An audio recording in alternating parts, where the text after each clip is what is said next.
Hey, I'm your host, Matthew Ma. Welcome to the Truth About Real Estate podcast. Today we are talking with experienced estate planning and business succession specialist Stephen Goodman. He's the president and CEO of SHG Planning, where he provides hundreds of clients with advice and solutions for wealth preservation and retirement. Welcome to the show, Stephen. Glad to have you here. Matthew, thanks for having me on your show. Cool. And right now, we just spoke about a minute ago about just being on our show, and you're located in Long Island, New York, right now, right? That's correct. Cool. And then, how did you get started in real estate planning and financial advising? I started out in public accounting. I worked for a big accounting firm. I'm a CPA. I then Nice. worked for a major bank in their private bank, and you know, was interested in some of the services that they provided. So I decided at that point in my life I wanted to go on my own. So I went out and I got started in this area. How does that go? Like, for example, if you're starting in financial advising, and then how do you jump into actually going into estate planning, and what does that really mean? What's the difference? Well, look, I think to be very good at anything requires a few things. Number one, you have to be somebody who likes to learn. So, when I started out, I've always been a voracious reader. So, basically spent a tremendous amount of time educating myself, taking courses. And then a lot of it is on the job experience, like meeting people and finding new and challenging issues you've never seen before.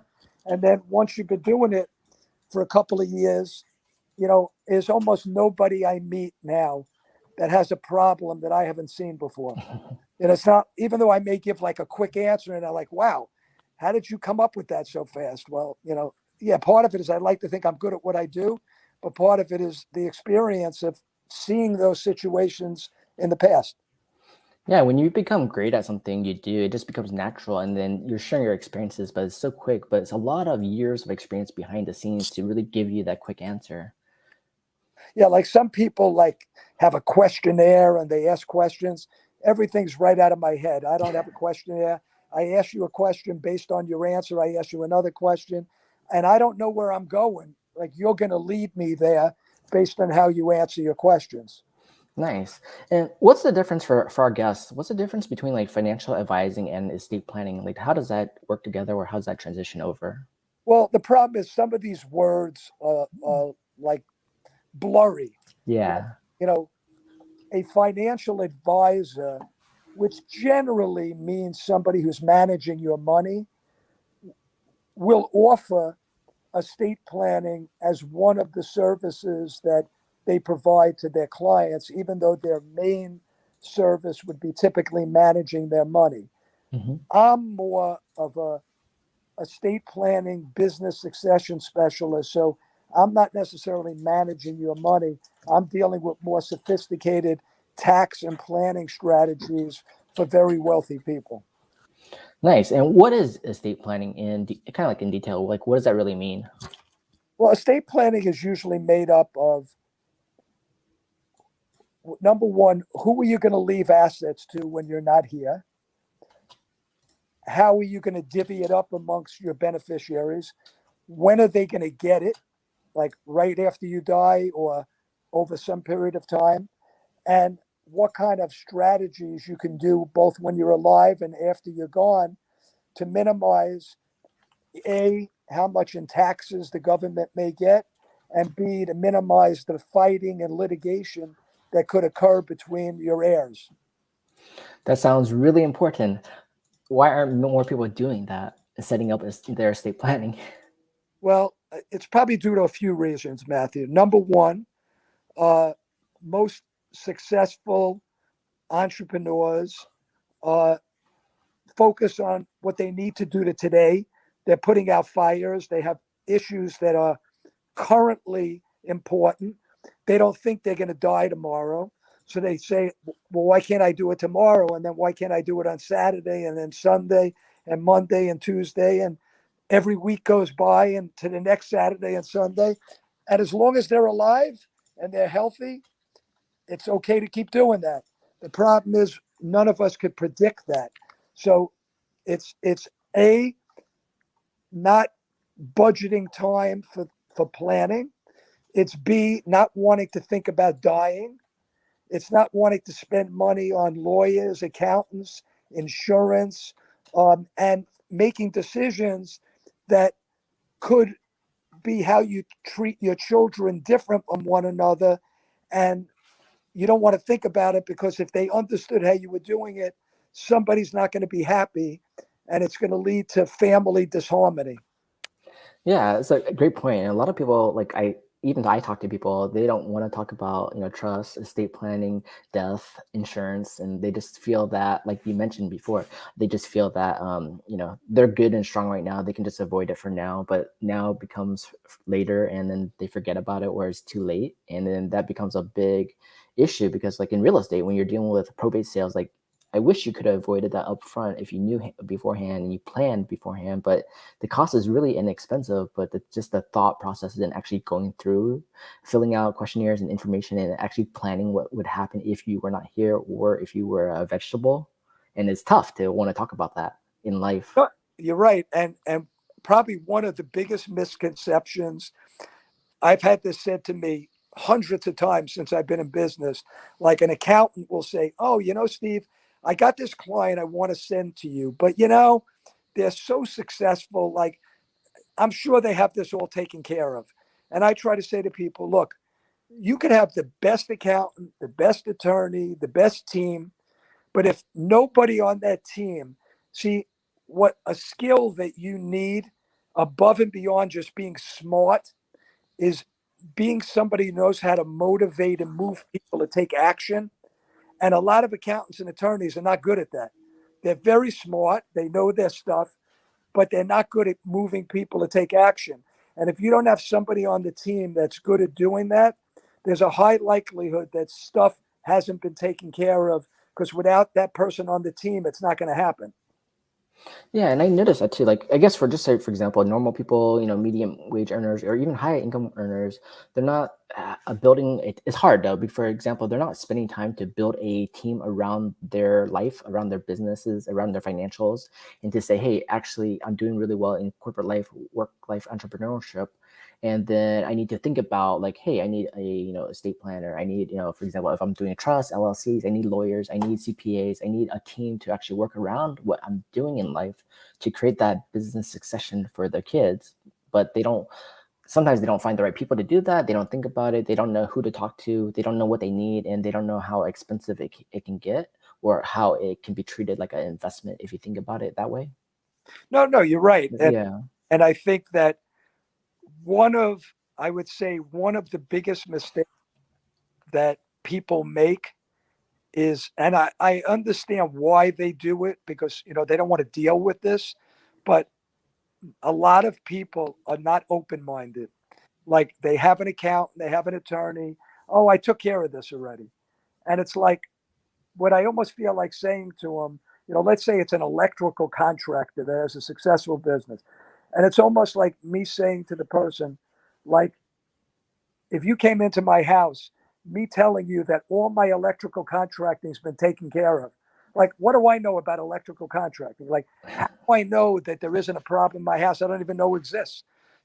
So how will you as an electrical contractor know that everything's been taken care of? What you do know is you have advisors that you trust, and you're relying that they've done the right things for you. And I'm not saying that they haven't, but you don't know they have. And it isn't necessarily that they haven't done the right things, but nobody knows everything. And Yep. somebody else can come in and bring an idea that hasn't been thought about by your current advisors that could be helpful to you. But if you're closed minded to never want to let anybody else in because you think you have your team, then, good luck to you. Maybe it'll be okay, but maybe it won't. That's the hard part too, because for example, they have to challenge themselves to be open to really discuss these things and to really look at it and spend the time and the money to consider it, because it is a big, valuable, important thing in creating succession, right? And just the time alone to put into it. Like, we're all busy, COVID's going on, no one wants to deal with anything or think about it, but people are not here anymore. And then what happened to all those people, and like, how is their estate planning, how has that been throughout the past year and a half? Yeah, I mean, I'll give you like a little example, because I think people who listen, when you make it very practical, they can say, wow, that's my situation. So let's use this situation. You have a business and you got two kids in your business. Make it simple. Two daughters are in your business and you're the owner. And I say, Matt, uh, how long have your kids been in business? And you go, well, one of my daughters has been in business for 16 years and the other one for 9 years. And I say, well, let me ask you a question. Do your two daughters get paid the same amount of money? And you go, no, my daughter who's been in the business for 16 years gets paid more than my other daughter. I said, okay. I go, are the two of your daughters equally talented? Probably not. Like my older daughter, it could be the younger daughter, it could be either, is probably better equipped to run the business. So let me ask you, Matt, when you die right now in your plan, who gets the stock in the business when you're not here anymore? Let's assume you and your wife, for simplicity. Oh, I leave it 50-50 to my two daughters. Well, that makes sense. I got two daughters. I love them the same. 50-50. So I go, Matt, let me ask you a question. You're dead.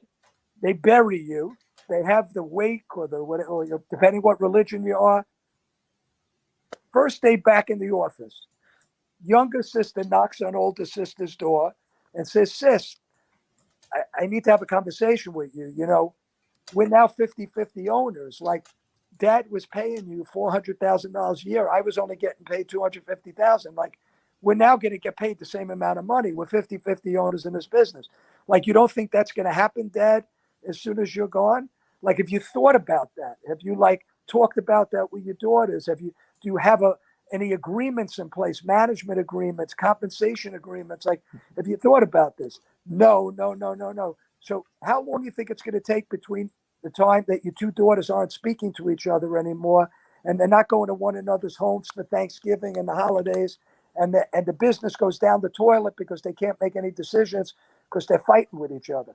So that's one of hundreds of these kinds of things that I could tell you that people don't take care of because they're afraid to take care of it. So they just kind of let it go. That's very true. And I see that happen in real estate too, where, when the family gives the house to the kids and the kids fight over the percentages and ownership and what to do next, it gets tough. And then they deal with legal lawsuits for years. And basically, at the end of the day, the lawyers come out winning, the new owners don't. Yeah, because one kid says, oh, the house looks like, what? Mom and dad haven't put money into it. Let's put money. And the other kids, I don't want to put the money. Yep. Well, why don't we sell the house? Well, I don't want to sell the house. Well, I'll buy the house from you. Well, how much will you pay me? Oh, that's not enough money. And I mean, look, litigation relating to wealth is almost always between siblings and second spouses and kids from the first marriage. That's almost always where the litigation occurs. It's one of those situations. So a lot of times parents are like, oh, my kids love each other. Oh, they would never fight. And I said, you will never have the opportunity to know your children when you're not here anymore. You're never going to be given that experience. It doesn't work that way. You're not going to know it. And there's stuff deep down in your kids that they won't let out in front of you, and they're going to talk about when you're not here anymore. So you're living in a dream world if you think your kids are going to get along with everything. That's just not the way it is in the real world. Yep. And then most of the parents will say, well, I'm not here no more. They'll figure it out themselves. And they really don't. They fight. And that's what you want to happen. That's fine. But look at it this way. I think I'm a parent. I don't know if you are, Matt. Yeah, I am too. But parent, at the end of the day, when it's all said and done and you're upstairs, God willing, looking down, there's two things that you're gonna grade yourself on. Are my children good people? Like, are they good human beings? Do they know what's right and wrong? Like, who cares if my son's a billionaire, but he's has 6 wives and he doesn't talk to his kids? And are they good people? And what is the relationship like between my children with one another? And at the end of the day, if your kids are killing each other, you're going to look back and say, some of that I got to take responsibility for. There was something I didn't do right. It's not 100% my fault, but some of it is because of me. And as a parent, no parent wants that. Yeah, no parent wants to deal with that. They think the kids would do fine without them here, and then they'll just figure it out. But it really doesn't come down to that, because there's so many different variables in real estate and housing and income and business, that it's hard to like really think about how it works. But you really, as a parent, you need to actually understand your kids, understand what their goals are, how to help create the succession for them, so that way you can actually pass it along correctly to the way they operate as well. And hopefully you have a business plan for them to take over your entrepreneurship businesses and create that succession, right? And it's tough to talk about that in time to do it. Yeah, I mean, Matt, I'll give you another example because, like I said, I think these are, when you talk about real stuff, people can grasp it. So you're a young guy, you have young children. So you and your wife sit down together and you say, okay, let's do a will. And the first big fight you're going to have when you do a will is who's the guardian of your kids if something happens to you guys. I don't want your parents. You don't want my parents. I don't want your brother. You don't want my sister. So sometimes young people don't do wills because they can't agree on a guardian, even though it's only means something if they die together. Yep. Because if you and I are married and you pick your brother and you die first, I'm just going to change my will and have it be my brother. So if we die in a car accident or a plane crash, then it's relevant. But let me give you another example like that. So I pick you, you're my brother, and I pick you to be the guardian of my kids. And I'm wealthier than you, okay? And you agree to be the guardian of my kids. And I die. And your house isn't big enough to accommodate my kids. So you've now taking on this unbelievable responsibility. And now you're going to have my kids like living in a room with your kids. Yep. So that's the first problem. Then I'm going to leave money in trust for my kids, and you're going to be the trustee. And my kids are used to going to like a nice camp every summer, and your kids don't go to as nice of a camp. So now you're going to take money from my trust to pay for my kids to go to a nice camp while your kids are sitting playing with a fire hydrant on a corner because they can't afford to go to the same camp. Like, how do you think my kids are going to get along with your kids if my kids are going to a nice camp and your kids are sitting home not going to camp? That's super difficult. You have a lot of conflicts in there. Do you see where I'm going? Like, people don't think about these things. So like when my kids were young, I made sure I left enough money to my guardians to build a bigger house, expand their house, and buy a bigger house, and they could keep the money. It was for them. I don't want my kids to be a burden. And you know what? When my kids go to camp, I want you to take some of this money and send your kids to camp too. I don't want your kids not doing what my kids are doing. Like, I want everybody to live together happily. And if you can't afford to do it, well, you know what? You're taking on a responsibility that doesn't have a price tag to it. And that is, you're taking care of my kids when my wife and I aren't there. How could I possibly not want you to have some of those things, But most people they don't think about it. It's like, and most attorneys, they don't ask these things. So it's like, who's your guardian? Who's your trustee? Who you gonna? They don't think like, is the person able to be the guardian? Could they afford to be the guardian? Like, these are other questions that I ask people that a lot of times people don't get asked. And I can see you shaking your head like this is stuff that like you don't think about. But somebody's got to ask these questions, or it's going to end up a situation that isn't good. Yeah, and the reason I shake my head is because I actually see that, like when I talk to different lawyers, I can see some people, they have really basic questionnaires, just like what you just mentioned here: who's who does what, and that's it. But then the more thorough ones will actually ask you in detail: if this happens, this happens, this happens, then here's what you do. And you actually think about it, like, hey, actually that person doesn't work really well. I don't think they'll be the right fit because of all these different scenarios you didn't think of unless you got asked that question. That's So right. that's why. Yeah, because it's your fault. You don't have the expertise to think of everything. I mean, some stuff's common sense, but some stuff is not. So I'm just raising some of these things. I mean, we could do this for hours, go through scenario after scenario, but that's kind of what I do. Part of my job is to make you think about things you don't think about, and to tell you what ways you can handle it. I never tell you what you should do. My job isn't to tell you what to do. My job is to tell you what are the different ways you can do it, and then you have to decide which is best for you. Okay, nice. So let's talk about the breakdown of like how people actually get started, how clients actually get started. So I'm gonna go with this. When you're young and you're going to school and everything, your parents raise you. You get a job and everything, but no one really talks about. Okay, the first thing they talk about is, okay, you probably need accounting, a CPA person to help you because you're building up your income now. Then, okay, if you buy a house, you need insurance for your cars, for your houses. Then the next step is, okay, now you own a house, then you probably want to get a trust set up, and then they go to that route. But then the step after that, people don't really talk about, like, hey, let's talk about asset protection. Let's talk about estate planning. Let's talk about wills and death, like further down than the trust line, right? Like people don't go into that detail. So when did people actually start talking about estate planning? Well, it's interesting you said what you just did, Matthew, because there's no question that one of the biggest problems we have in society Yep. is that personal finance is not taught in school. Like when kids graduate from high school, they should already be educated in so many different things before they go to college, like real world stuff, Yep. so, and then when they graduate, it's like, is there a course to be a parent?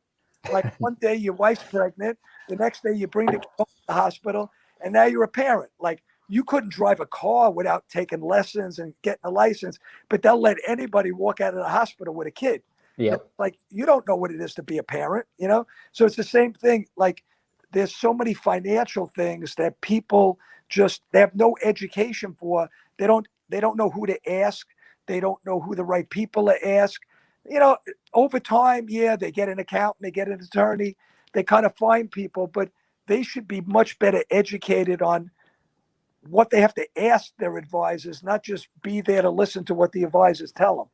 Exactly. I think there's, like Will Smith says, for example, there needs to be a really good education around financial literacy. Like in our 2021, we're lacking a lot of financial literacy for people, right? And the fact is that we really need to understand this because people see it as a way like, okay, these guys are just selling me products I don't even need. I don't even make enough money to need it. But really, you do need it. At some point, you actually do need all of this. But then to think about it and get started is hard because now you have to self-educate yourself. Parents might not have done it yet. That's okay. But now you have to really learn and figure out who to trust and what they're saying is actually good for you or good for them. It's difficult to understand. And then when you look at like wealthy owners, entrepreneurs, and people, they have created that, and I'm sure they taught their kids about business succession, understanding all these things, and having real financial literacy. Yeah, I mean, some do, some don't. Again, as I said earlier, every family is very different. Yeah. When it comes to this type of stuff. Yeah, exactly, and it's difficult. Like, where do people start learning about estate planning? When do they start doing it, and like, how do they come to work with you?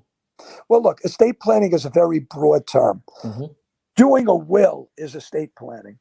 Usually, when I say estate planning, I'm talking about wealthy people who are doing planning to minimize taxes and maximize what they give their kids. Mm-hmm. That's different than a young person who doesn't have the assets but still needs to do a will and a trust you have things like healthcare proxies and living wills and durable powers of attorney. Every state's a little different. A durable power of attorney is more if I'm not dead, I'm just in a coma, or I bang my head, I'm not functioning. Who could do financial things for me when I'm in that state? Then there's the living will, which is do you pull the plug or not? Then there's healthcare proxies, like I'm in a coma and somebody has to make a medical decision. I can't make that decision for myself because I'm in a coma. Who's been given the right to do it so the doctors don't have to have liability because they listened to the wrong person to make a medical decision? So, like, that's estate planning in its basic sense.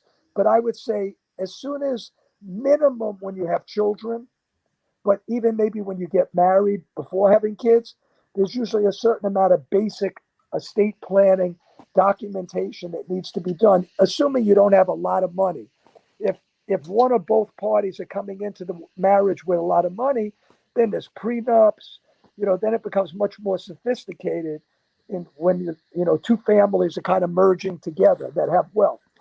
Obviously, anytime a significant thing happens in your life, you have another child, you get divorced, there's a death, you get married, uh, you have a major change financially, positively or negatively. The tax laws change. Like, any of those events take place is a reason why you need to relook at what you have. Nice. How often should we be looking at that? Re-looking at it? I would say if none of the other things change, no deaths, no divorces, no major health changes, wealth changes, tax law changes, every few years you should take a look at it. But generally, the tax laws change every time you have a new president. So it's kind of like, especially if it's from a different party. So, every few years is usually a reasonable period of time.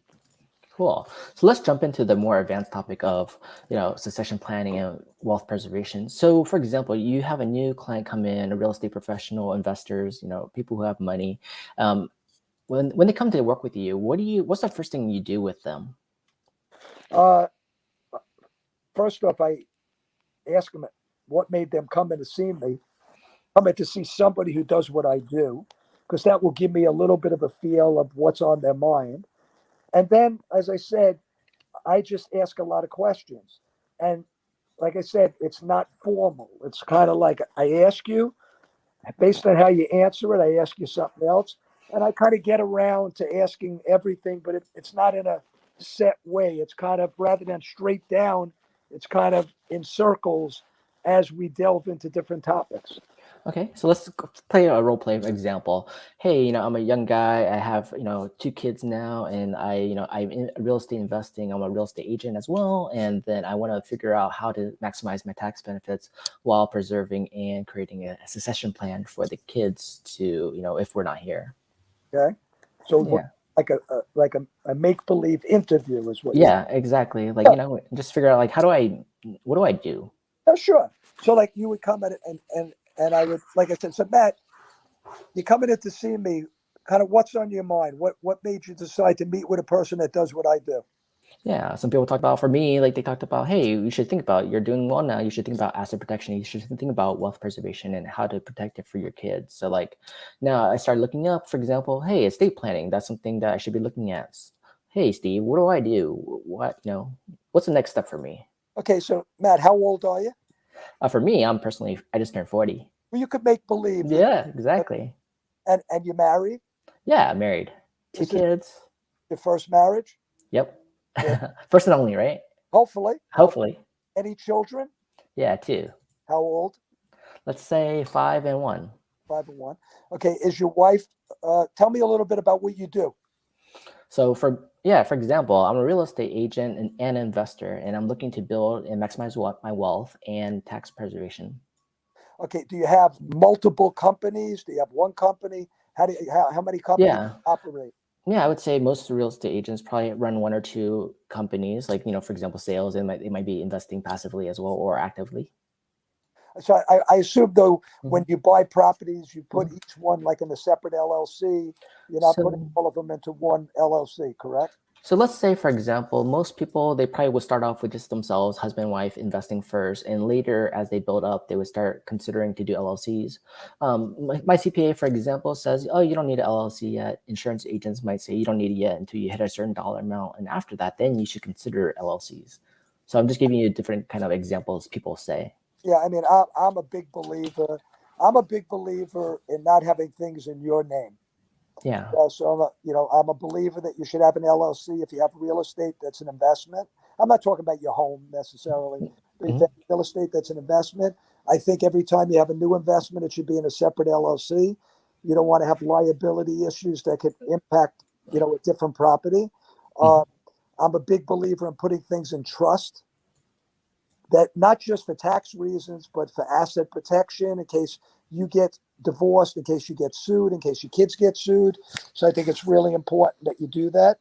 Um, Now, you have you have a business that does your real estate selling. Let's say you have another business for your investments. Do you have any employees in your business, your real estate broker, or is it just you? I would say just me, for the most part, would be just me, and then most younger investor professionals probably just have them their wives. If they have an assistant, maybe it's a VA assistant, a contractor assistant. But for the most part, most people start with just that basic level. Okay, and approximately how much money do you make from your real estate business? Yeah, let's say in the Bay Area, people most likely make between 250 to 500K in the in the sales side of things if they're doing top professional. And then in terms of investing, people are building their equity and their residual incomes over time. But everyone's a little bit different. But we'll just start with the basic, like, hey, they Let's bought let, a let's stay million. with operating companies. So let's say you Mhm. make 400,000 a year. Yeah, pick a number. Yep. How much of that 400,000, Matt, do you and your wife need to live your life? I would say in the Bay Area, most people probably need minimum, probably like 10K, but most people will price, go work towards 50K, 25, 50K a month.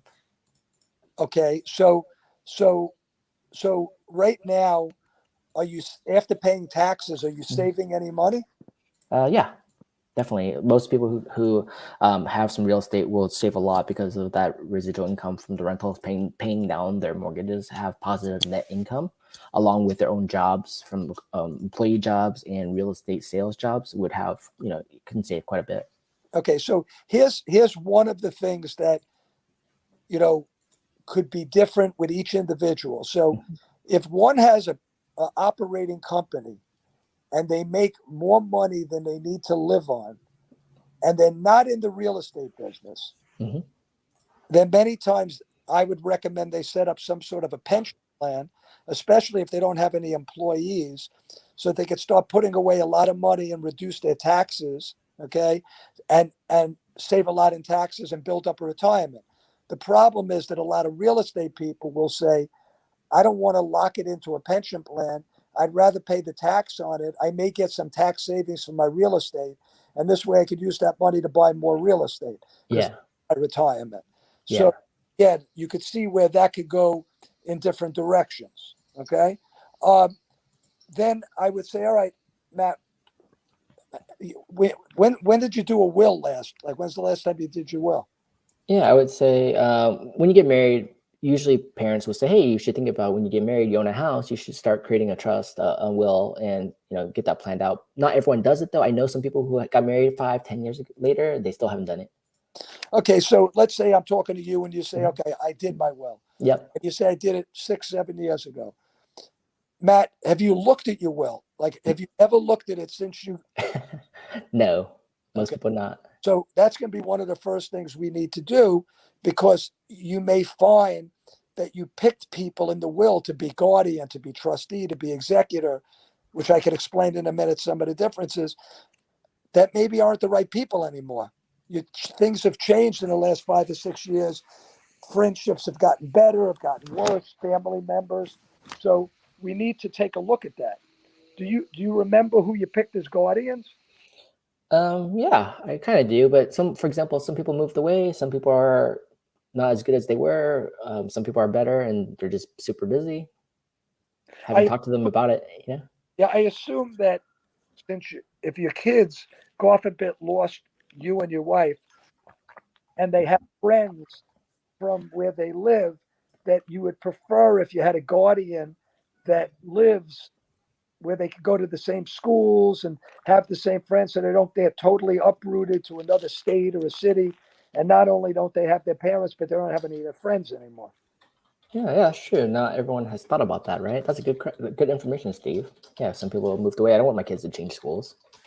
Right. Now, look, you may have to, because the person you think is best to be guardian doesn't live where you live, but at least you think about that. Uh, some of these are going to be like what we talked about before. So, Matt, the person who's the guardian right now for your kids, are they wealthy? Pretty good, pretty good. They're okay. How big of a house do they have? Just normal size in San Francisco Bay Area. So, they're pretty, like 1,200, 1,500 square feet. Not too big. How many kids do they have? Two. I'm assuming how many bedrooms do they have in their house? uh, I think uh, I think three. Right. And Yeah. kids, right? Yep. If they become the guardian of your kids, where are your kids going to sleep? Haven't thought about that. I guess the basement now because there is no room for them as they already have their room set up for themselves. They're not going to give it to me. right. right? My kids. And you can't expect them to go out and buy a bigger house Mm, just to fit your kids. exactly. Yeah. What about maybe you need to think about how to handle that because you're not going to want your kids sleeping in a basement. Yeah, very true. Okay, something to think about. Or do if I leave money in trust to your kids, is the guardian somebody who's super sophisticated from an investment standpoint? Yeah, pretty sophisticated, but probably not as risk averse as I would be in terms of like moderate risk investing. So do you think maybe it would be important to pick a co-trustee, somebody else who or tell them who you want them to pick to manage your money and to oversee it? That's a good idea. I should think about that, and it'd be probably two heads are better than one, and kind of like they can discuss the best way for to raise the kids. Because if you die and you leave them money and you haven't given them any direction, they're not going to know what to do. You know, Yeah. I haven't spent time making a playbook for them exactly how I built my wealth over time, right? Like no one sits there and writes everything down. Like here's how what they should continue doing. Here's the investment properties that we own. Here's how we should continue to hold it, sell it, or what's the next step. People they really need to don't think about that. give them not in your will, Hmm. but Yeah. outside, Yeah. like a book. Here's every property. These are the properties you should sell. These are the properties you keep. This is some of the brokers or the buyers that I trust that you could talk to about selling a property to them. These are the people to go to for good tax advice. Okay. Another thing is, I think you told me in a previous answer, Matt, that your lifestyle is a little higher than the lifestyle of the person who would be the guardian. You know, Yeah. you wouldn't want, like, if you left your kids with that person, you want your kids to still go to the same camp during the summer that, they're going to now. But the guardian, you said their kids don't go to as nice a camp. Yeah. So Don't, we have to think about that now and you know, how to make that happen. Like we talked about earlier, how to make that happen. so they can maybe go to the same camps as your kids. So it's not like an uncomfortable situation, right? Hmm. These people are going to watch your kids till they become 18. That's a job that doesn't have a price tag to it. You want to make sure that you think about those things, right? Yeah. Okay, so I'll think about that. And I guess I want to ask too, like, what techniques can I do to improve the planning process of it to help for the taxation benefits? And like, how do I utilize that and like pass it over to the kids too? Like, what am I doing here with estate planning? Well, first off, you have to realize that in today's day and age, the current laws from a federal standpoint, a husband and wife could have like $23 million of assets before there's going to be any estate tax. Now, Mm. that Biden president, okay, we'll see. There's a lot of things being talked about, um, but that's a pretty big estate. So So before, wasn't it before 5 million and then went to 10 million, and now you're mentioning, the million, then it was 5 million, yeah, went to 10 million. Then when Trump became president, it became like 10 million a person. Then it got adjusted for inflation, so it's up to around 23 million between a husband and wife. that's a So lot. very, very wealthy. Yeah. The conversation that you don't need to spend a lot of time on. If you're very wealthy, then you have to look at, do I want to start giving away some of these assets? Like, I just bought this piece of real estate or piece of land that I developed. I bought it for $2 million, but I think after I develop it, it could be worth $25 million. So I don't want that in my estate. So if that land in a trust for my kids, I develop it in the trust, and this way, all that appreciation will occur in the trust, which won't be part of my estate. And this way, when I die, my kids don't have to pay taxes on it. I think, That's actually a good plan too, because you just mentioned, for example, if you know your cap as a 23 where you don't want to pay taxes, then you mentioned, creating another trust, setting that up, putting the property, gifting the property there, and then having that trust itself, living trust, build up itself too, right? well, yeah, I mean, it's more complicated than that. Hmm. Hmm. Basically, it's getting assets that were in your name and getting those assets over to your children. Generally, you want to do trust because you don't want to give them things outright for all the reasons mentioned before, lawsuits, divorces, creditors, things like that. Yeah, you don't want people coming after you for your name, and you put your name everywhere, then people will start finding you. But the more you set up trust LLCs and start diversifying that out of your own personal names, the harder it gets. But even at the same time, people know you own these things. It's just harder because you get extra protection throughout these different assets, right? 100%. 100. Okay. Nice. So, for example, if you're under $23 million, then you have a easier time in the sense that you're still building your wealth and everything, but in the planning process is a little bit easier. But once you start hitting 23 million plus, then you really have to look deeper into the planning, the taxation, the succession, passing it through to your kids, your family, and how to really manage that wealth, right? 100%. Okay. And then you specialize in clients, who have built a successful business so far. And then once, when you start talking to them about it in the beginning, they probably have a lot of it set up already. Do you help them review the process, what they have done already, give them your advice on what they might want to look at, change, update? Well, look, I think the first thing you need to do with people who have done stuff already, Yeah. look at what they've done, to see where they are today. Like if something happened to them today, this is where they are. And then what I try to do is tell them what I like about what they've done. Mhm. Not necessarily what I don't like about what they've done, but what things they've done that I think they need to be aware of certain problems that could occur. And then to tell them these are other ways you could accomplish what you're looking to accomplish. And here's why they may be better than what you've done. So you have to get them to buy in because a lot of people like to think they're smart and they don't want to be told that what they did was wrong or stupid. So I try never to do that. Mhm. But if I think there's better ways to do things, I have to at least let them be aware how they could handle these things differently and explain to them why. And sometimes they'll change and sometimes they won't. That's a good point because, for example, even with lawyers, like even in law, which I'm not a lawyer, but even from example, like there's no one right way. There's so many different ways and to see something, and there's different strategies to go about it. There's no one. There is a good way, but then to find the best way, you really need a team to figure out what's the best strategy for you personally. But in the sense that there's so many different ways to accomplish the same thing, and which one's better, you have to really think about what your overall goal is to get there.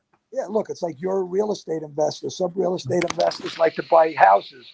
Some real estate investors like to buy multiple family homes. Some like shopping centers. Some like office buildings. Some like apartment buildings. It's like one isn't bad and the other good. They all could be very lucrative if you're good at it. But different people have different reasons to go to different directions. Look, there are certain things that are blatantly wrong to do, and there are certain things that are generally good idea to do. But in between those two, there's a lot of grayness that isn't always good or always bad, and you got to kind of see if it fits that individual. Yeah, exactly. What are some of the basic things that you see when you meet people and look over their setup? What do you see that they could improve generally off the bat? Well, we've talked about a few of them. Yeah. Okay. Besides those, is there any other basic things you see? Any rules of succession that you see that could instantly improve besides the family attributes, Well, clearly, business wise? clearly, people that own operating businesses, Hmm. especially the people who have kids in their business, there are so many things that they have typically not thought about that could happen, and I need to explain to what I try to tell everybody is you have a plan. Like right now, Matt, you have a plan. You may not view it as a plan, but you have a plan. If you die Yeah. tomorrow, something's going to happen. Your will's going to say something. Your business is either going to fail or succeed. You know, there's a plan. It may not have been planned out, but there's a plan. And I think a lot of times people almost view like if they don't do anything, that because they didn't make a decision, they're comforted because they're not comfortable making a decision. So they view like, oh, I feel good because I didn't make a decision. No, you actually did make a decision. Like if you don't have a will, there's what's called dying intestate, which means every state's different, which means dying without a will. The state will determine how your assets get divvied up because they're going to say, well, if you were stupid enough to not sit down and do a will, we have to have a way that we think most people would have divvied up their assets in that circumstance. and that's how they're going to do it because you're not there to ask. So you have a plan. It's not going to be the plan you'd want It's still a plan. if you don't do something. So are you better off doing nothing and that being your plan? Like, are you okay doing nothing and that's going to be what happens if you do nothing? And you're going to, no, that would be really terrible. So obviously we need to do something. Even if you can't think about every decision, let's at least do some things that'll put you in a better position than you'll be under that plan. So let's talk about that. How do you help successful people preserve their wealth? You mentioned taxation benefits, the estate planning process, but how does that work in terms of preserving the wealth? Well, obviously, anything you do that reduces the amount the government's going to get either today or when you die was preserving your wealth, because more money that doesn't go to the government goes to your family. So that's one way of preserving your wealth. Properly protecting assets in the event of a divorce or getting sued is preserving your wealth, because if any of those things happen and you haven't done things properly, somebody else is going to get to your assets, which means less of it's going to be there for you and your family. So, it's tax planning, it's asset protection planning, it's management of your money. The better job somebody does, whether you do it or whether an advisor does, of managing your money and paying as little income taxes as possible on the growth of your money, the more wealth you're going to preserve and the more that you're going to pass on to your children. Can you give us some examples of how to do that? Like which part, like for example, if you own real estate assets, if you own a business, how are you helping with the taxation side of things to preserve it, to pass it on? Well, I've given you some examples. Mm-hmm. You set up a pension plan. Okay, pension, yeah. Plan. You're reducing how much you pay in income taxes. Mm-hmm. You a plan. That plan is generally free of creditors. Generally, a creditor can't get at them. That was like one of the assets O.J. Simpson had. Like when obviously the family went after all his money, Nicole's family, they couldn't get at it like a retirement plan that he had that had a few $1,000,000 in it. Okay. So that's one item.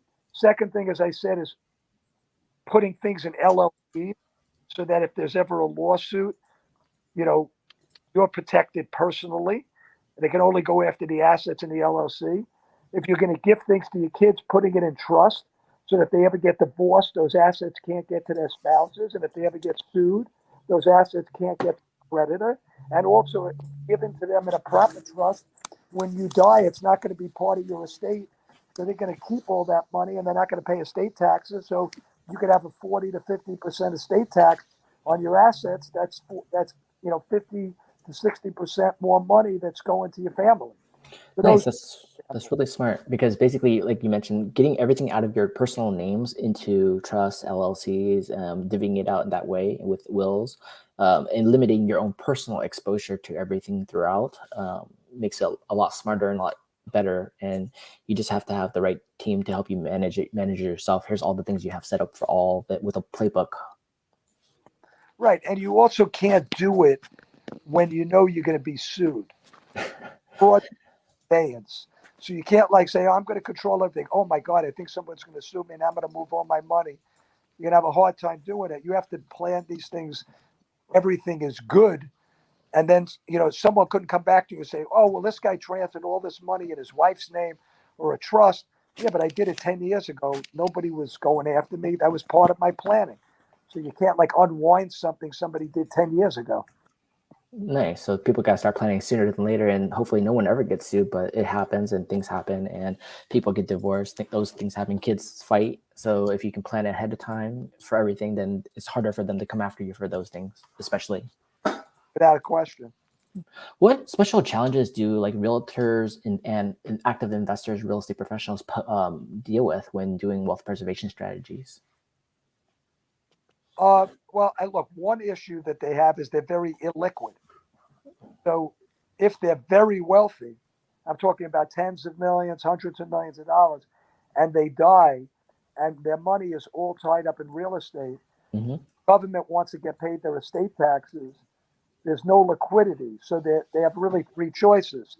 They're going to have properties sold when they die, and people are going to know why it's being sold, and their family's never going to get their value. They're going to have to go out and mortgage their properties, which they may not be able to do. Or a lot of people buy life insurance. Life insurance is a great tool to provide liquidity to a wealthy family's estate to pay the taxes. Yeah. I hear about that too. I hear like some really wealthy professionals, they use life insurance whole life policies to cover, they plan it so that way if they were ever to be gone, they use that money to pay for the taxes if needed, right? And that's after 23 million now. Right, exactly. Okay, and that can change anytime, but so Right. that's what they're doing at a high level. Because you mentioned too, like, yeah, who wants to sell the real estate? Like, you spend so much time building all this real estate and you're gone. Now you need to sell it and pay taxes on it. That's not fun. Like, look, if Matt, you had a piece of property you wanted to sell, you would try to find the right time to sell it to the right buyer. But if you had to sell it in the next 9 months, people are going to find out there's a desperate seller. And if you're dead, the person selling it may not have the expertise you had to sell it at the best value. So nobody wants to put their heirs in that position. Yeah, and that happens quite too often too for people. Yeah, I mean, picture in 2020 having to sell real estate, or in 2008, when we had the financial crisis. God doesn't, necessarily always allow you to have those things take place at the right time.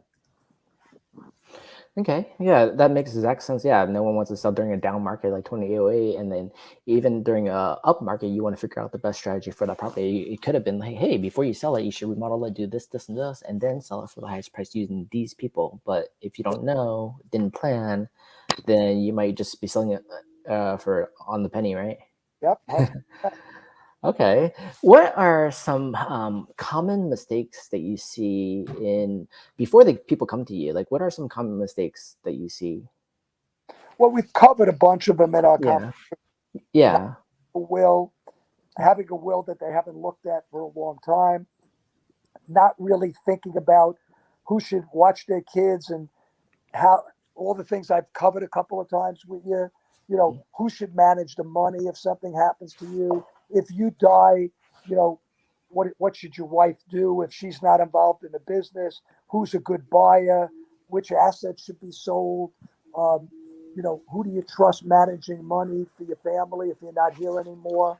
Um, if you have a family business, which kid's going to get the business? Is it going to go to one? Is it going to go to more than one? Are they all in the business? If they're not, how do you figure out how to protect each kid and treat them fairly? I mean, I could go on and on. Okay. Yeah. So we're about to wrap up the show. How do, like, for example, I know you work with a lot of wealthy professionals. How about the people who are getting started or the middle income earners who actually have a plan already but really want to review it, get it updated, figure out what's next steps for them? Do you work with them as well with us? Look, when I'm on these podcasts, people call me. I try to help everybody. I, most of the stuff I do is geared to people who have either substantial income or substantial wealth. Mhm. The people that aren't in that, you don't really need a lot to save on taxes. You still may need to make some smart decisions, but the sophistication isn't as necessary. Okay, nice. Yeah, definitely. So for those people, for us, normal, normal people not in the high net worth range yet, how do they vet the right planners to work with? Like, what questions should they be asking them to understand? Are they the right people to work with? I think you mentioned a couple of things where you personally, you ask really good questions. You really make people think about things before they do it, and not just a basic template of like who does what. But you mentioned that you ask all these specific questions, which really makes the people think about it. Is that just like one of the rules they should look at when they're talking about planning with the right planner? Well, yeah, I mean, look, some of it is qualitative. It's not like black and white. You have to feel out people. Look, obviously, asking your accountant and attorney for people to help, or like an accountant for somebody to be a good lawyer in this area. Uh, Other successful business people that asking them who they use. If you have family that's successful, who do they use? And you should probably talk to more than one person. Talk to a couple of people. Meet with a couple of people. It's an important decision. It's worth the time to to do that, and ask the person a little bit about what they've done themselves. What's your philosophy? How have you handled some of these things? It's good to hear how people have done their own planning.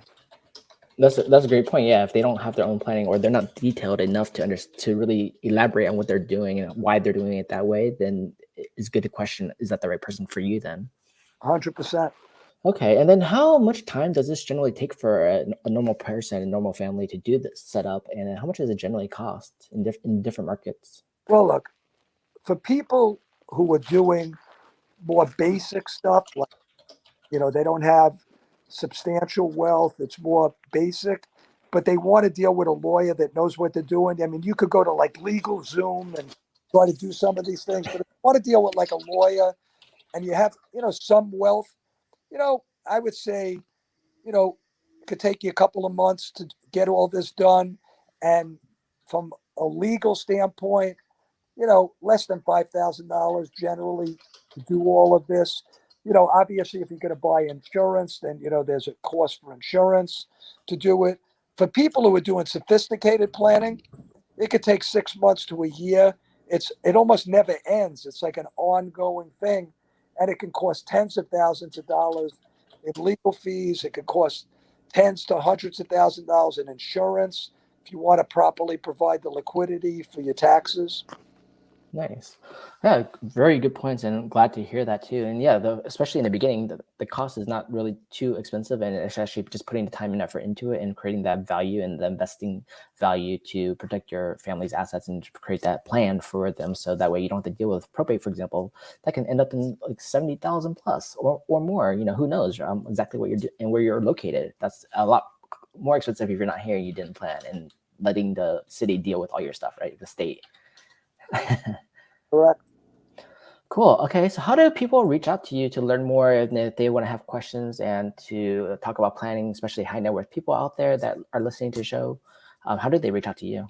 A couple of things. Number one, they can go to stephengoodman.biz and download a free book I've written on business succession for anybody who has like a family business or partners in business.